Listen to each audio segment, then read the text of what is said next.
ओम श्री गणेशाय नमः। कही मृदु बचन विनीत तिन रामा, बैठा रे नर नारी सिया रामा, उत्तम मध्यम निज मधु रामा, निज निज तल अनुहारी सिया रामा, दीन दयाल विरत संभारे, हरौ नाथ मम संकट भारे। अर्थात उन सेवकों ने कोमल और नम्र वचन कहकर उत्तम मध्यम नीच और लघु सभी श्रेणी के स्त्री पुरुषों को अपने अपने योग स्थान पर बैठाया। राजकुंवर ते अप्सर आए, मनोह मनोहरता तन छाए, गुण सागर नागर बरवीरा, सुंदर श्यामल गौरी शरीरा। अर्थात उसी समय राजकुमार राम और लक्ष्मण वहां आए। वे ऐसे सुंदर है मानो साक्षात मनोहरता ही उनके शरीरों पर छा रही हो। सुंदर सांवला और गोरा उनका शरीर है। वे गुणों के समुद्र, चतुर और उत्तम वीर हैं। राज समाज विराजत रूरे, उड़गन महु जनु जुग विदुपूरे, जिनके रही भावना जैसी, प्रभु मूर्ति तिन देखी तैसी। अर्थात वे राजाओं के समाज में ऐसे सुशोभित हो रहे हैं मानो तारा गणों के बीच दो पूर्ण चंद्रमा हो। जिनकी जैसी भावना थी, प्रभु की मूर्ति उन्होंने वैसे ही देखी। देखहि रूप महारन धीरा, मनोह वीर रसुधरी शरीरा, डरे कुटिल नभ प्रभु निहारी, मनोह भयानक मूर्ति भारी। अर्थात महान रणधीर राजा लोग श्री रामचंद्र जी के रूप को ऐसे देख रहे हैं मानो स्वयं वीर रस शरीर धारण किए हुए हो। कुटिल राजा प्रभु को देखकर डर गए मानो बड़ी भयानक मूर्ति हो। रहे असुर छल छोनि पे वेसा, तेन प्रभु प्रकट काल सम देखा, पुरवासिन देखे दो भाई, नरभूषण लोचन सुखदाई। अर्थात छल से जो राक्षस वहां राजाओं के बेस में बैठे थे, उन्होंने प्रभु को प्रत्यक्ष काल के समान देखा। नगर वासियों ने दोनों भाइयों को मनुष्यों के भूषण रूप और नेत्रों को सुख देने वाला देखा। नारी बिलो कहीं हर्ष ही रामा, निज निज रुचि अनुरूप सिया रामा, जन सोहत सिंगार धरि रामा, मूर्ति परमे अनूप सिया रामा, दीन दयाल विरत संभारे, रघुनाथ मम संकट भारे। अर्थात स्त्रियां हृदय में हर्षित होकर अपनी अपनी रुचि के अनुसार उन्हें देख रही हैं मानो श्रृंगार रस ही परम अनुपम मूर्ति धारण किए सुशोभित हो रहा हो। विदुषन प्रभु विराट मय दीसा, बहुमुख कर पगलोचन सीसा, जनक जाति अब लो कहीं कैसे, सजन सगे प्रिय लागई जैसे। अर्थात विद्वानों को प्रभु विराट रूप में दिखाई दिए, जिसके बहुत से मुंह, हाथ, पैर, नेत्र और सिर हैं। जनक जी के सजाते कुटुंबी प्रभु को किस तरह मतलब कैसे प्रिय रूप में देख रहे हैं, जैसे सगे सजन संबंधी प्रिय लगते हैं। सहित विदेह बिलोक रानी, शिशु सम प्रीति न जाति बखानी, जोगिन परम तत्वमय भाषा, शांति शुद्ध समय सहज प्रकाशा। अर्थात जनक समेत रानियां उन्हें अपने बच्चे के समान देख रही हैं। उनकी प्रीति का वर्णन नहीं किया जा सकता। योगियों को तो वे शांत, शुद्ध, सम और स्वतः प्रकाश परम तत्व के रूप में दिखे। हरि भगतन देखे दो भ्राता, इष्ट देव इव सब सुख दाता, राम चितव भाई जय सिया, सो सनेव सुख नहीं कथनीय। अर्थात हरि भक्तों ने दोनों भाइयों को सब सुखों के देने वाले इष्ट देव के समान देखा।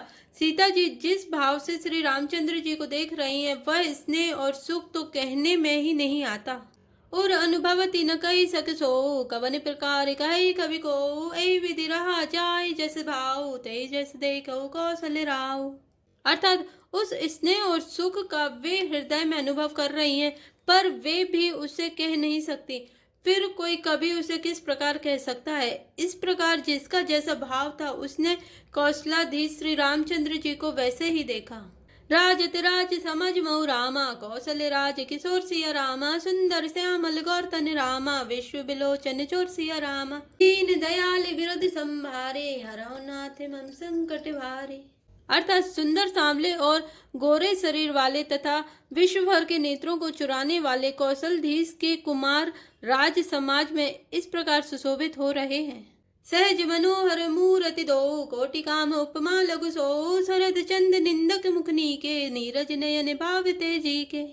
अर्थात दोनों मूर्तियां स्वभाव से ही मतलब बिना किसी बनाव श्रृंगार के मन को हरने वाली हैं। करोड़ों कामदेव की उपमा भी उनके लिए तुच्छ है। उनके सुंदर मुख शरद पूर्णिमा के चंद्रमा की भी निंदा करने वाले मतलब उसे नीचे दिखाने वाले हैं, और कमल के समान नेत्र मन को बहुत ही भाते हैं। चित बनी चारु मारु मनुहरिणी, भावते हृदय जाति नहीं भरिणी, कल कपोल श्रुति कुंडल लोला, चिबुक अधर सुंदर मृदु बोला। अर्थात सुंदर चितवन मतलब सारे संसार के मन को हरने वाले, कामदेव के भी मन को हरने वाली है। वह हृदय को बहुत ही प्यारी लगती है, पर उसका वर्णन नहीं किया जा सकता।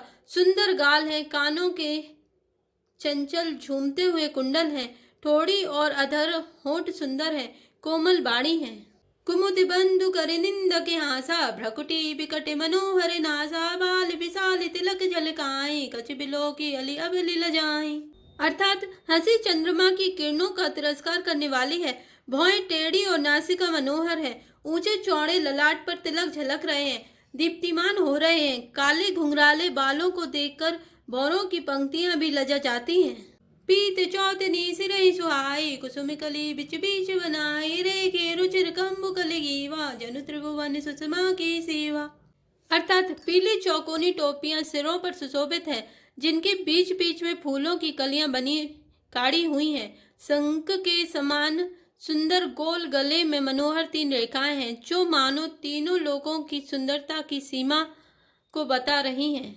कुंजर मणिकंठा कलित रामा, उरनी तुलसी कमल सिया रामा, वृषभ कंद केरी ठोनी रामा, बल निधि बाहु विशाल सिया रामा, दीन दयाल विरध संभारी, हरौ नाथ मम संकट भारी। अर्थात हृदयों पर गज मुक्ताओं के सुंदर कंठे और तुलसी की माला सुशोभित है। उनके कंधे बैलों के कंधे की तरह ऊंचे तथा पुष्ट हैं। एड़ खड़े होने की शान सिंह की सी है और भुजाएं विशाल एवं बल की भंडार हैं। कटितूनी रिपीत पट बांधे, कर सर धनु से बामे बर कांधे, पीत जग उपवीत सुहाए, नक्स के मंजू महा छवि छाए।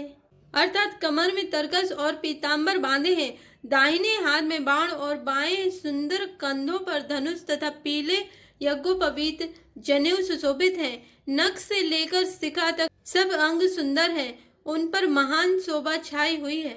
देख लोग सब भय सुकारे, एकटक लोचन चलत न तारे, हर से जनों को देख दो भाई, मुनिपद कमल गए तब जाई। अर्थात उन्हें देखकर सब लोग सुखी हुए। नेत्र एकटक निमेष शून्य है और तारे मतलब पुतलियां भी नहीं चलते। जनक जी दोनों भाइयों को देखकर हर्षित हुए, तब उन्होंने जाकर मुनि के चरण कमल पकड़ लिए। करी विनीति निज कथा सुनाए, रंग अवनि सब मुनि दिखाए, जय जय जाहि कुंवर बर दो, तय तय चकित चितब सबको। अर्थात विनती करके अपनी कथा सुनाई और मुनि को सारी रंगभूमि यज्ञशाला दिखलाई। मुनि के साथ दोनों श्रेष्ठ राजकुमार जहाँ जहाँ जाते हैं वहाँ वहाँ सबको आश्चर्यचकित हो देखने लगते हैं। निज निज रुख रामई सबु देखा, गौ न जानि कछु मरमु विशेषा, भली रचना मुनि नृप सन कहेऊ, राजा मुदित महासुख लहेऊ। अर्थात सबने राम जी को अपनी अपनी ओर ही मुख किए हुए देखा, परंतु इसका कुछ भी विशेष रहस्य कोई नहीं जान सका। मुनि ने राजा से कहा, रंगभूमि की रचना बड़ी सुंदर है। विश्वामित्र जैसे निःस्पृह विरक्त और ज्ञानी मुनि से रचना की प्रशंसा सुनकर राजा प्रसन्न हुए और उन्हें बड़ा सुख मिला।